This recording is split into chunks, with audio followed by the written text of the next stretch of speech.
E aí ele me mandou uma ideia e eu fui complementando depois com as minhas ideias. E o objetivo da nossa aula seria compreender o conceito de relações a partir da consciência acerca da água como recurso essencial à vida. Então a gente daria folhas, para os alunos, e a gente ia colocar, uma caixa de som, o som da natureza, de uma cachoeira, de um rio, e com sons de outros seres interagindo com essa água. No primeiro momento seria só o som.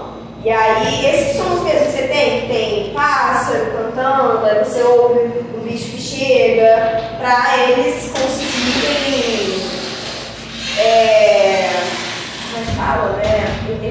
identificar os animais que estivessem ali interagindo com essa água. E a gente também ia perguntar, além dos animais, o que mais vocês acham que interage com essa água? Quais são os fatores bióticos, abióticos, que estão interagindo com essa água? Aí eu pensei de depois do som, a gente trazer algum vídeo também, para eles verem junto com o som um vídeo de um rio, quantos animais passam por ali por dia, a importância dessa água. E aí eles iam listar nessa folha, quais os seres vivos que eles veem ali e os outros fatores, as plantas, se tem pedra, se não tem, se tem mais alguma outra coisa, o que eles entendem que está ali incluído. E aí, a partir disso, a gente poderia desenvolver ou uma aula sobre o ciclo da água, ou então ir para uma vertente mais de educação ambiental, porque quem fala disso somos nós, professores de ciências. E aí a ideia do Gabriel foi pedir para eles, depois disso, escreverem no papel qual é a relação pessoal deles com a água. Eles iam descrever os problemas e as dificuldades que eles têm enfrentado ou presenciando na comunidade deles. Eu acho que a gente poderia, antes disso, pedir para eles qual a sua relação com a água, o que você entende, o que você pensa, o que você sente. Mas e aí? E os problemas que você enfrenta? A gente pensou nisso porque em Seropédica a gente tem uma questão muito forte de injustiça na distribuição de água. Eu tenho caixa d'água em casa, só que a gente já ficou, 4, 5 dias sem cair água, e a água chegou a acabar, acho que uma vez. E a gente tendo que racionar água durante esse tempo. Mas nem todo mundo tem caixa d'água. Então, tem gente que, vocês sabem, quando para o abastecimento de água, você fica dias sem água. Sabe? Eu faço estágio no CEPS, os bichos ficam sem água. Eu pedi o caminhão fica para lá sempre. E eu trabalho com educação ambiental na FONA. A gente sempre fala daquele valão dos bois, que passa ali, que vem lá no quilômetro 50 e tantos, que as pessoas despejam lixo e esgoto ali. E aí isso entra em toda uma questão de saúde pública, Aí a gente poderia, a partir dessa aula, se a gente fosse pender mais para uma educação ambiental, uma conscientização crítica, qual problema vocês acham que tem, nesse descarte incorreto de esgoto? Vocês acham que beber uma água que não está numa qualidade ok implicaria em quê? Dor de barriga. Mas onde você mora tem posto, tem coisa de saúde. A gente poderia tanto entender mais para o lado de educação ambiental, de saúde, sempre incentivando eles a pensarem, instigando que eles mesmos pensassem e problematizassem as situações. Ou então, se a gente quisesse depois continuar com uma área mais ecológica, falar sobre o ciclo da água, acho que a partir disso, que você ouvir o som, descrever quem interage com a água, dá para pensar sobre muitas coisas. E aí, seria isso a aula. A gente pensou até aqui, eu vou contar um pouco depois. De repente a gente passar alguma atividade, não sei se precisa, se eles escreverem já tá bom, já tá legal, já incentiva bem. E aí eu fiquei pensando muito no que a Lana disse, né, sobre a gente não poder deixar os alunos sem fazer nada. E a aula sempre tem que ser expositiva.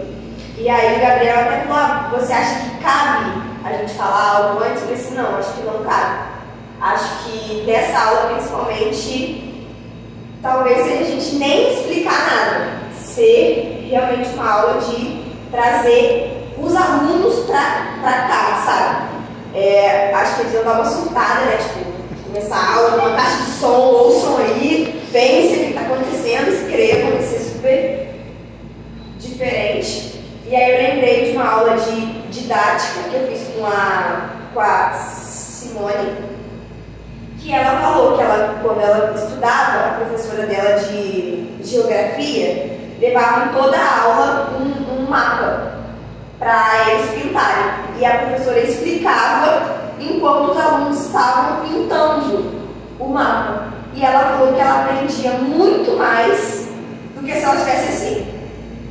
E aí você pensa, né? Aí ela falou, porque o aluno não está prestando atenção, não está mexendo no celular. Mas mesmo que às vezes não tenha um celular, às vezes você vai olhar para o aluno e está sem aula, né? Aquela coisa que você olha no olho e você fala, gente, onde será que esse menino está, né?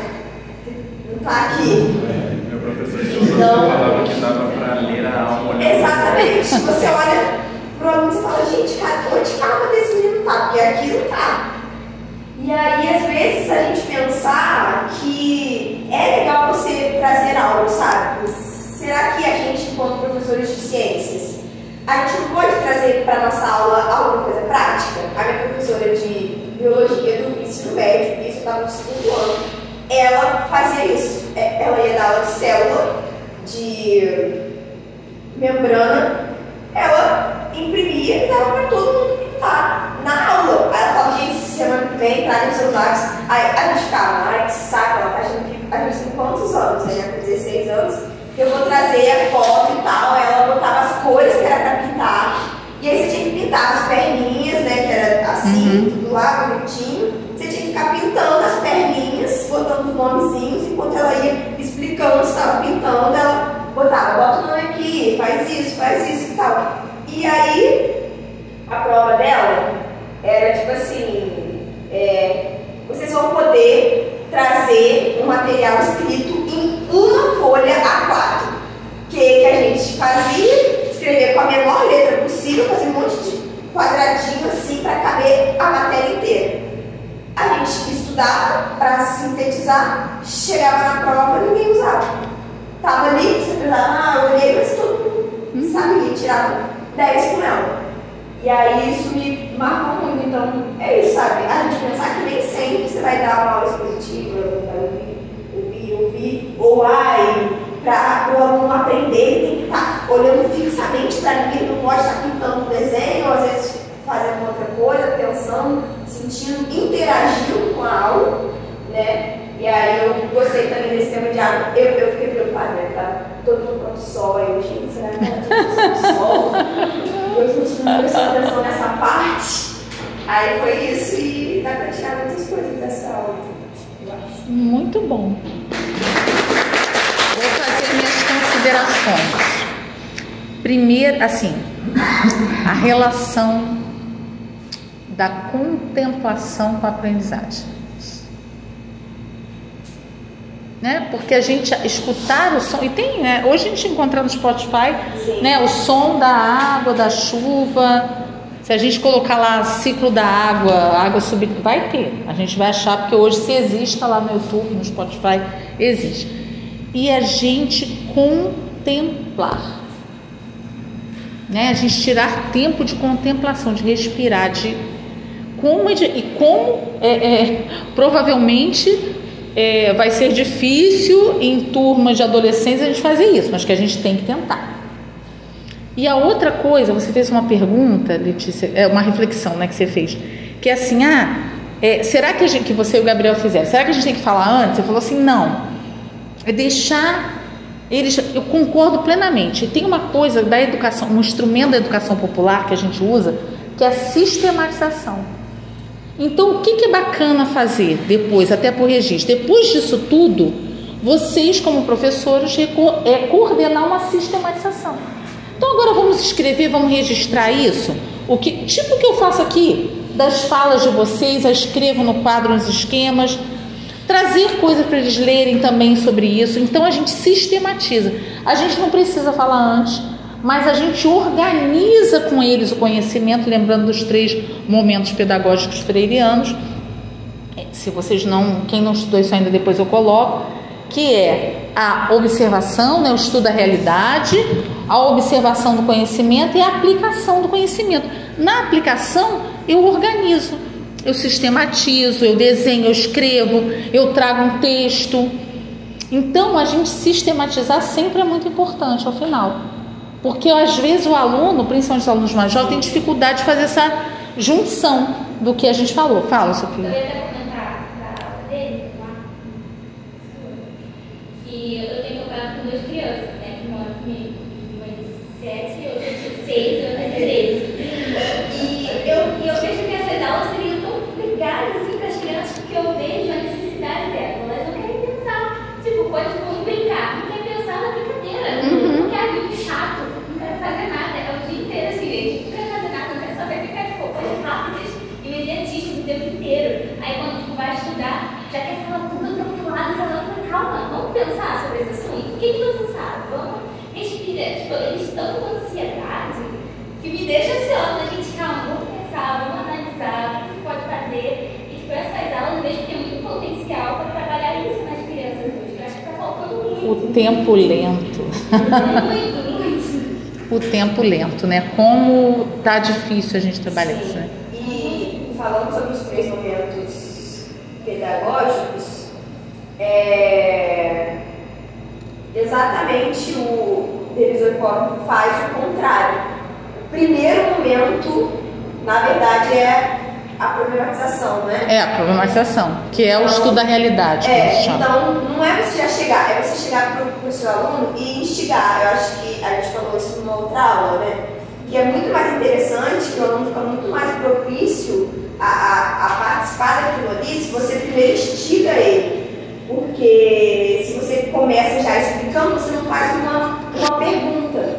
Você tem que partir sempre da dúvida. O que você acha que é isso? Isso é tal coisa? É tal coisa? E aí, seu aluno já vai, tipo assim, botar as engrenagens para funcionar e vai ficar mais propício a isso, né? Então tem a problematização, a observação, organização do conhecimento, a organização, depois a aplicação.